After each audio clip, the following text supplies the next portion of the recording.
That's what it looked like in the 450 class for Budds Creek. That's the final round of Pro Motocross Championship, already locked up by Jet Lawrence, who said in the morning maybe doesn't have the motivation while he was collecting the Monster Energy Fast Qualifier Award.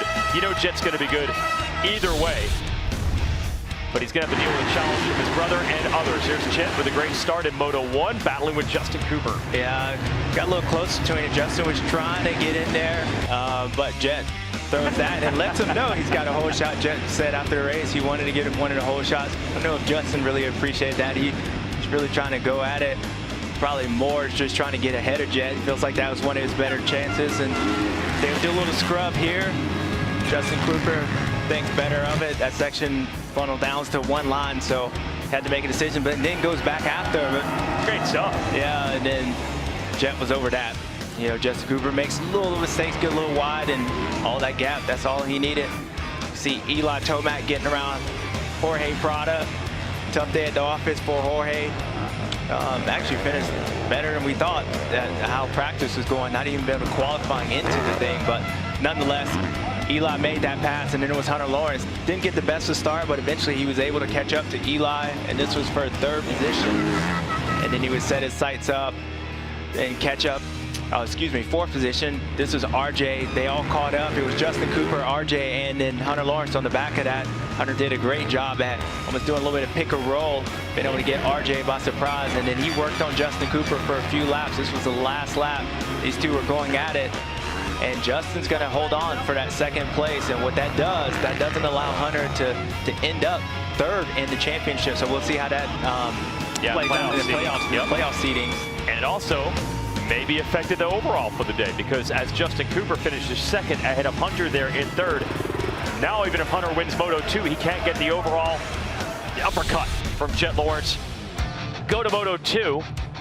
Boy, did Hunter nail the start this time. Yeah, Hunter was there out front. He knows anytime he has a chance to beat his brother.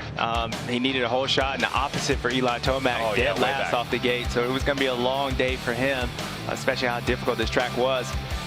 But it was Hunter Lawrence, Jet Lawrence, two best of the field all year long. Another guy that we were watching on that playoffs, Cody Schock, had a tough break, actually gets up after going down and runs into one of its sponsors, the Yamaha banner, gets caught up. That bike got a little bit of power out there. And Cody really needed every point to try to get himself into the top 20 for automatic playoff seeding. This was his home track. He needed to rally. That really cost him. And one of the riders he was battling was Mitchell Harrison, who was doing exactly what he needed to do. Running solid, but then the bike let go. Schock, that gave Schock an opening, but he could not make up enough positions to end up bouncing Harrison out. So Schock should be in the wild card race to fight his way in at the playoffs, where Harrison will have an automatic entry. Hunter Lawrence wins the Moto, but he'll go 3-1. So he will not win the overall. It'll be a 1-2. Little goon ride, fun ride for Jet Lawrence here, who gets the overall win. He still has only lost 3 of them in his entire 450 Pro Motocross career. There's the podium. Justin Cooper up there as well. Results from Budds Creek. Another 1-2 by the Lawrences. They did that in about half the races this year. Justin Cooper, third, as mentioned. Hampshire, another great run, fourth. Tough day for Tomac, 5-8 for 8 behind Ferrandis, and Malcolm Stewart needed a 7-6 day to get up as far as he could in the seedings for SMX playoffs, and he did it. Great run from Malcolm. Final Pro Motocross standings are Tomac third, behind the Lawrences, ahead of Cooper and Hampshire. Jorge Prado sixth. Good points-wise, but no podiums for Prado in his debut season in America.